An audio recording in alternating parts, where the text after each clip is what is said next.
Welcome back to the channel. Today I thought I'd talk about some common misconceptions that people have about northern snakehead.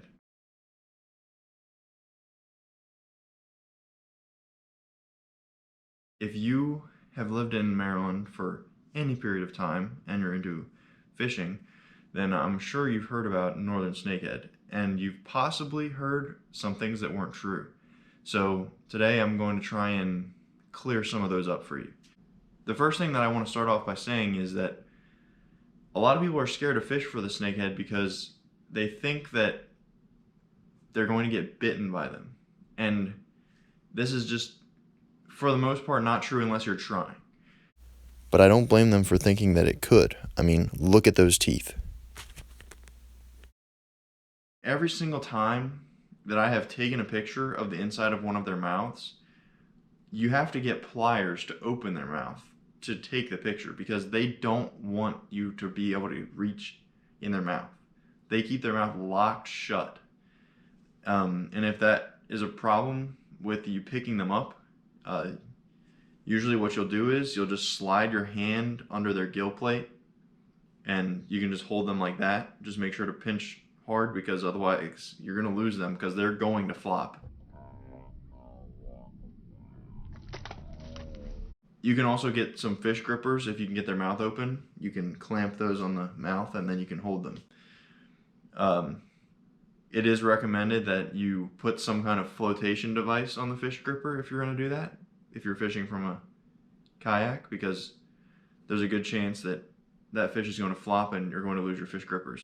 The second thing that a lot of people believe is that snakehead are like just crawling out of the water and just going other places. I have heard one thing that was kind of strange in regard to that. There was some kind of study that I think they were doing when they first came to Maryland, and I heard that somehow they had them in a tank, and they said like over half of them escaped in the night through some like tube that they had going off the tank or something. The only theory that I have on that is that possibly there was some kind of water flow, and they thought, well, if there's water coming out of this thing, then there must be water on the other end, and they wanted to get out of the tank because it was so small and go to shallower water because they actually prefer shallow water, and I think a lot of people don't know that, including probably whoever was doing that study when they arrived here. Because the thing that people don't understand about snakehead is that from where they're from, there's a bunch of different small bodies of water very close together, almost like puddles. And when they dry up, what the snakehead will do is they will use their ability to not really walk, but they have fins that are kind of curve shaped, and they put them underneath themselves, and then they just do this, and that they just do that to.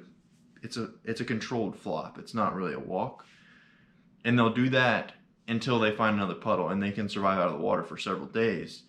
But the only time that they would do that is if their puddle dries up. They're not leaving water to find water. Like they wouldn't leave water and go out onto dry land. They would follow maybe a stream, a flow of water, which is why my theory with the tank, because they do want to spawn in shallow water and they will travel up small streams, but they're not leaving water to go onto dry land. That's not something that they do, and a lot of people think that they do that. The third fact that people don't realize, at least in the state of Maryland, is that you can release snakehead. You are highly encouraged to kill them.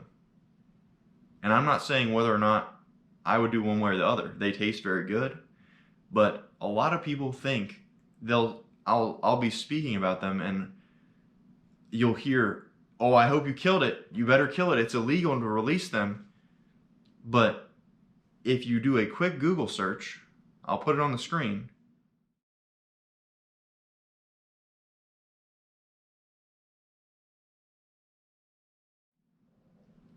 It is perfectly legal to release a northern snakehead as long as it is exactly where you caught them. So if you catch a snakehead and you're like, oh, I don't really want to eat this right now, and it's as if I never caught it, you can release it into the same exact body of water and it is not illegal. But if you are to be caught transporting it, let's say if you want to take it home to eat it for dinner, what do you need to do to make sure that you don't get in trouble? You need to make sure that it's dead before you start transporting it to your home. Because if you just do a small like whack in the head, these things are pretty tough. And what you'll find out is if you get caught with one and it's still alive, even if you tried to kill it, you're going to get in big trouble. It's a pretty big fine, if not worse. And this has been some common misconceptions about northern snakeheads. Let me know if any of these surprised you, and comment anything that you might disagree with, possibly, in the comments below. Please subscribe and like this video, and thank you for watching. I'll see you in the next one.